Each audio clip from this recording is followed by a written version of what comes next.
Bonjour, bonsoir, Bonjour, bonsoir. d'après l'heure à laquelle vous nous suivez, bienvenue à cette nouvelle tranche Restez unis. Restez unis, c'est une nouvelle tranche bien sûr qui sera constituée donc des conseils, des astuces, mais surtout des partages autour Du mariage. Voilà, et donc vos humbles serviteurs, votre servante Patricia et Lino, l'évangéliste Lino, donc pour vous servir. Alors, pour ce tout premier numéro donc de Restez Unis, nous allons parler d'un thème très intéressant que Patricia va vous expliquer. Il s'agit de Ne restez pas très longtemps en désaccord. Ne restez pas très longtemps en désaccord. Mais avant tout, pourquoi cette tranche? Tout simplement parce que le mariage, c'est la cellule de base d'une nation et aussi la cellule de base de l'Église.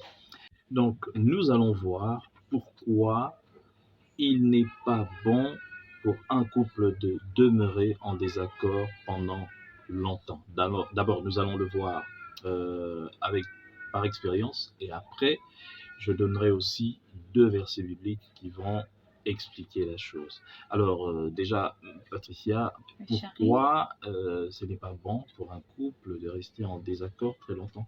Chérie, tu sais que il peut y arriver que l'un fasse un malaise pendant son sommeil. Ouais. C'est un exemple. Ok. Admettons qu'on est en désaccord, on n'est pas en Mhm. train de se parler et tout ça.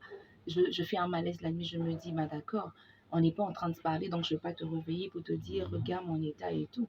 Donc je risque comme ça Donc, de par rester, orgueil. par orgueil, je Ok. risque de rester comme ça. Et je peux succomber. Ok. Et le matin, tu te réveilles comme ça, l'autre n'est plus. Donc, c'est pas bien Et dans ce sens-là. ce serait vraiment dommage parce que vous n'avez même pas eu le temps de vous dire au De revoir s'expliquer et aussi. de s'expliquer, de se Voilà, de se pardonner. pardonner surtout. Donc il y a tout ça. Ça me fait penser aussi à cette histoire qu'on a apprise il y a quelque temps de cette dame qui était décédée au boulot comme ça, quelque part en ville ici. Et peut-être que ce matin-là, en sortant, ils étaient en désaccord avec Oui, son qui mari. sait? Parce Et que la peut-être dame, même il avec paraît les qu'elle enfants. était allée au boulot, elle a fait une crise. Ok. Et si la dame était en désaccord, ce sont de remords qui vont rester Ok. Et on va vivre avec ça toute toute la vie. Et c'est Voilà pas bon. pourquoi ce n'est pas du tout bon de pouvoir rester en désaccord. Et d'ailleurs, la Bible en parle aussi, d'ailleurs. Hein. Vous savez, mais avant d'abord de parler de la Bible, j'aimerais parler de notre propre expérience. À chaque fois que nous sommes en désaccord, il y a toujours quelque chose qui vient. Oui. Soit ce sont des maladies des enfants. Les enfants qui font des fièvres, Mhm. ils ne se sentent pas bien, on doit finir peut-être à l'hôpital. Oui. Donc, Ça nous fait des dépenses comme ça. Exactement. Et on ne sait pas si les désaccords persistent, peut-être ça peut aussi être fatal. Oui, être fatal, lui coûter la vie de nos enfants, qui sait? Et il y a aussi cet accident que j'ai manqué sur Une peu. fois, exactement. Oui.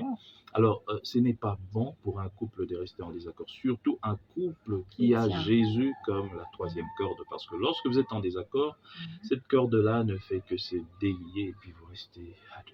C'est compliqué. Alors, la Bible est claire aussi là-dessus.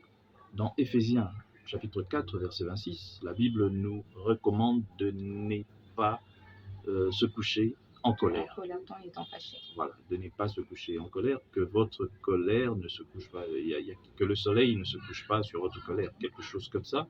Mais la Bible dit autre chose dans Matthieu 5, 24, qui est très important, et ça, c'est pas seulement d'ailleurs pour le mariage, mais même pour n'importe quel chrétien, dans n'importe quelle circonstance. Lorsque la Bible dit, lorsque tu vas vers l'autel, avec ton offrande et que tu te rappelles que tu as un problème avec ton frère, ta soeur, dépose ton offrande, va d'abord arranger et puis revenir.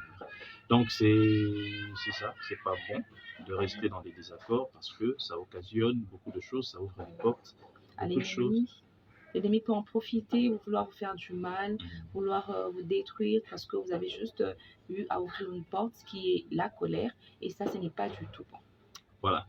En tout cas, merci beaucoup de nous avoir suivis. C'est déjà la fin pour aujourd'hui parce que c'est chaque jour, c'est juste un conseil, des astuces, mais des partages. Donc, si vous avez un partage, vous vous voudriez que nous puissions passer peut-être cette vidéo lors de notre prochaine tranche, hein, prochain épisode.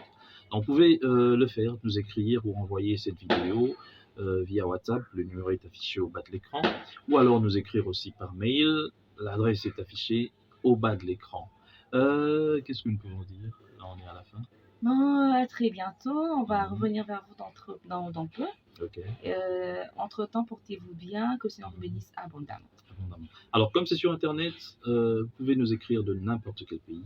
Et la tranche est aussi traduite en anglais. Donc, vous pouvez le faire n'importe quand vous voulez. Sur ce, nous vous disons, portez-vous bien chez vous. Au revoir. Au revoir, nous vous aimons beaucoup.